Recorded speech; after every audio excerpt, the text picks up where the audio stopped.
going to be a great weekend. And by the way, there's no Thursday game. Yeah. Everything's been no Saturday games. It's all jammed to Sunday. So Sunday and next Monday's show, it's going to be no Monday Night Football. Everything's on Sunday. This is it. It's like a bonus wild card weekend. It's a bonus wild card weekend. One of my friends, he was a Bears head coach. In fact, a Dolphins head coach. Last time the Dolphins won a playoff game was under Wannstedt years and years ago. He won a defensive coordinator national title with the Miami Hurricanes. Won a Super Bowl with Jimmy Johnson, defensive coordinator. And he is now joining me live, Fox Sports NFL analyst in about to be snowy and cold Chicago. So let's start with this. So I said Josh Allen reminds me a little of Troy Aikman. Kind of a disaster in year one, but the size and the arm and the confidence that you kind of looked at Troy. I remember this, and you're like, it's going to work, but it's a mess. And then 2 years later, Josh Allen's great, and Troy Aikman was a Pro Bowler. Do you see any similarities with the two? You were there for Troy. Yeah, I was. And you know, obviously the supporting cast, you look at Stephon Diggs has made a huge difference. And when we were at Dallas, obviously getting Emmett and adding a couple offensive linemen and making some adjustments to give him more support that way, that helped also. So I do see a lot of similar things. They're both big, strong guys.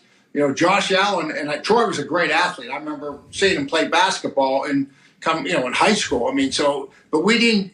Troy never ran as much as Josh Allen does. I mean, if I'm defending the Bills right now, yes, am I concerned about the passing game and Diggs, but you also have to account for him using his legs and making a play. I mean, the guy's deceiving with his foot speed. Yeah, very rarely a 6'6" guy can run, but Josh Allen can absolutely run.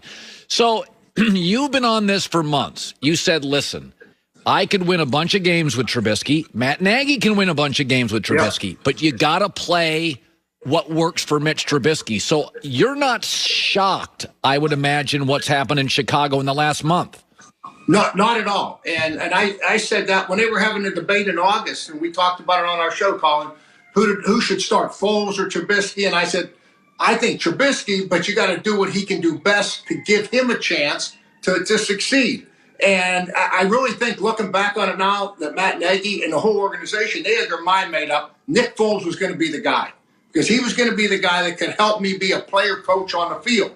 When that did not work out, now, and you got to give Nagy credit for this, okay? And people are tough on him here, but he was able to take his ego, and his comment was he stood aside and said, hey, I'm willing to give up the play calling. I'm willing to do whatever I have to for what's best for this organization and this football team.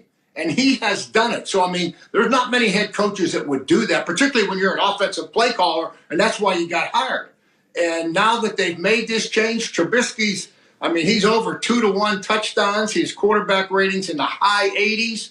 And there's a lot of excitement. They should sign him back next year. I would franchise him until they can figure out, hey, is he going to be the guy for the next 10 years? I know. That just sounds ridiculous. I know. A month and a half ago, it sounded crazy. But, I said this. It's a little like Baltimore's offense. They don't throw it like the top teams, but there's an athletic quotient here that's hard to defend. They're both very good. And because you can roll the pocket with Trubisky, it's funny. I watched the Rams play this weekend, Dave, and I thought Trubisky would fit McVay's offense. Oh.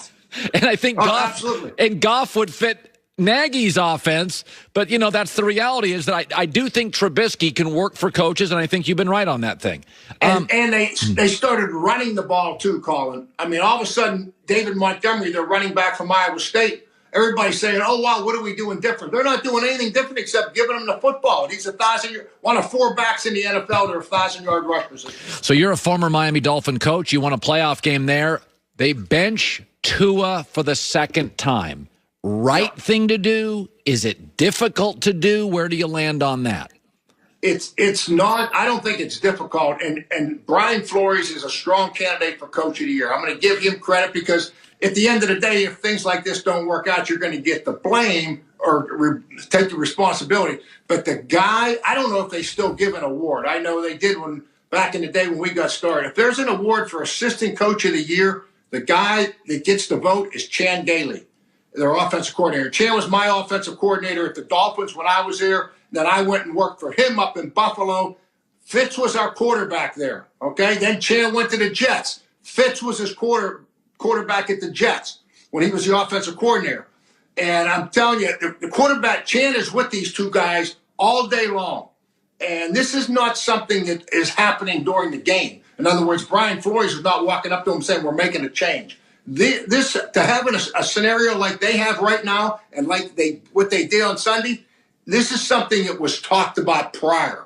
And I think it's the right thing to do, because if Tua is in it and he struggles, everybody's going to say, well, he's a young quarterback. But the guy that they really believe in, I promise you, those players believe in Fitzmagic right now because of his experience more than they believe in Tua. But let's say, hey, let's put Tua in there. If things go great, he throws touchdowns, we win, we win. But if we don't, we got that security blanket, and Fitz has done it, and he can do it for us. Yeah, and players, I do believe. Tony Gonzalez told me Sunday, he goes, if I was a player, I'd want Ryan Fitzpatrick, because he's right now, this moment, he's the better quarterback. So I want us to spend some time on this. We both know and like Urban Meyer. We think he's great. But college and pro football is different. So when you and Jimmy win national championships in Miami, and then you go to Dallas, what was the first thing or two that you realized, okay, this is a lot different? What was it? In fact, I think Buddy Ryan had the quote. He says, they're going to find out that there's no East Carolinas in the NFL. And one of our coaches, Tony Wise, told Jimmy, he's wrong. We're the new East Carolina. We stink. But seriously, the first thing, you learn this real quick. You take an NFL job, the number one most important person, one is your owner. Two is your owner, and three is your owner. So if Urban is thinking about this and he's going to make the transition, you better make sure that you and the owner have a rapport. I think the second thing, and Urban's a big, and I know him, and I know guys that work for him, real close guys, and his thing, no one's done a better job, maybe Saban, you might arguably close, of recruiting talented players, but then developing them. So he's going to be involved in the personnel. And that's what Jimmy did. I mean, if Jimmy wanted to, if he saw a player that didn't meet all the measurements and he wanted to draft him, we drafted him. And nobody questioned that. And I think that Urban's got to, number two, got to get into a situation where the rapport with the general manager, hey, and there's a lot of guys, Mike Tomlin at Pittsburgh, it's the GM and the head coach work together, but it's a veteran team, Colin. If you're going in where Urban's going in, and the way we did at Dallas, hey, we kept the veteran guys that were going to buy in, but we turned that team around. The first Super Bowl, we had the youngest team in the NFL, and we kind of had a college mentality. And I think so. If Urban is looking, he's got to look to a team that's going to have a young, basically a young foundation, and it starts with the quarterback. And Troy was our guy, and Jimmy and Troy, had the good rapport. And the quarterback's going to be the face of the franchise. The head coach, I mean, you don't want to go in with a veteran guy and try to convince him that this is the way you're going to do it. And then the last thing, okay, and this is important. You got to get assistant coaches and run systems. There's a lot of different ways. When we went to Dallas, and I'll give you a story, we got crushed that first year by the Kansas City Chiefs. And a big running back, Christian Okoye. They ran up and down the field. It was one of the worst games we had. And I'm watching the tape the next day, and Jimmy walked down the hall. And I remember this conversation, and it's about mid-season. And I said, hey, Jimmy, you got a second? He came in. It was just the two of us there. And I said, you know what? Look at Kansas City. They're running this under defense.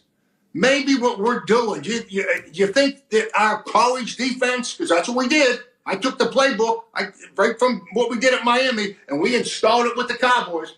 And I said, look at this. And I said, and then the Giants won the Super Bowl like a year or two before. Parcells and them are running a 3-4. You think our defense, I mean, are we doing the right thing? And he said, let me tell you something. We know our defense better than they do, okay? And we got to get players to fit in here, and we got to keep coaching like we're coaching, and we all know the results we'll get. Well, guess what? Fast forward, now we're winning games, we win Super Bowls, and to this day, they still call that defense that we brought from Miami and put it at Dallas, it got labeled the College 4-3. And that's where it originated. And it was just because of, hey, there's a lot of different ways to do it. So my point is this. that Urban's got to get some assistant coaches, and he's not he's on top of it. He kind of runs it like Jimmy doesn't, like a lot of guys do it. He big picture guy. I'm going to be involved in everything, offense, but he's not one of those play caller guys. Is my point. So he's got to get a couple assistant coaches if he goes this route, and he believes in the system, and they've got to get players to fit that system. So that's the three things that I think: the owner, personnel decisions, and then get a couple systems that you believe in, and you got to get players to build around that. Well, that was good. I learned a lot right there.